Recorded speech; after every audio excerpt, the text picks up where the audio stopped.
എടാ ഞാനെന്നാ വീട്ടിലോട്ട് പോവാണേ. നീ പോവാണോ? ആ പോവാടി. ഓഡിറ്റോറിയത്തിലെ പരിപാടിയൊക്കെ കഴിഞ്ഞാൽ നേരെ വീട്ടിലോട്ട് എത്തിക്കൊള്ളാന്നാ മമ്മി പറഞ്ഞേക്കുന്നേ. എടി കുറച്ചു സമയം കൂടെ കഴിഞ്ഞിട്ട് പോവാടി. പോടെ, നീ ആന്റിയുടെ കൂടെ അല്ലേ തിരിച്ച് വീട്ടിലോട്ട് പോന്നേ? ആ അതെ, അമ്മ ഇവിടെ എവിടെ ഉണ്ട്. അമ്മ ഇനി ഇവിടുത്തെ സംസാരമൊക്കെ കഴിഞ്ഞിട്ട് ഇനി എപ്പ വരാനാണോ എന്തോ. ആ നീ ആന്റി വരുന്നതാ ഇവിടൊക്കെ ഇരിക്കെ. അപ്പൊ ശരിയടി, ഞാൻ പോവാട്ടോ. ടാറ്റാ. ശരിയടി, ടാറ്റ. പക്ഷെ നേരത്തെ വരെ അവളുള്ളോണ്ട് ബോറടിയേ ഇല്ലായിരുന്നു. ഇനിയിപ്പോ ഈ ഓഡിറ്റോറിയത്തിലുള്ളവരെയൊക്കെ ഫേസ് ചെയ്യണമല്ലോ. തൽക്കാലം ഫോൺ എടുത്ത് വെച്ച് തോണ്ടിക്കൊണ്ടിരിക്കാം. ഞാൻ എന്തോ ഇമ്പോർട്ടന്റ് ആയിട്ടുള്ള കാര്യം നോക്കുവാണെന്ന് വിചാരിച്ചോട്ടെ.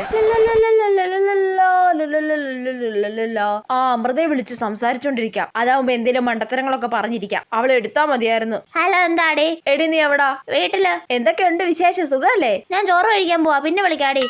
എടി കട്ടാക്കല്ലേ. ഷടാ കട്ടാക്കിയാ നീ ഇതേപോലെ പോസ്റ്റ് ആയിട്ടിരിക്കുമ്പോ വിളിക്കടി. അപ്പൊ ഞാൻ ശരിയാക്കി തരാം. അപ്പൊ ഞാനും ചോറ് കഴിക്കാൻ പോകും. അല്ല പിന്നെ ഗാലറി കയറി എന്തിനും തപ്പുന്ന പോലെ അഭിനയിക്കട്ടെ.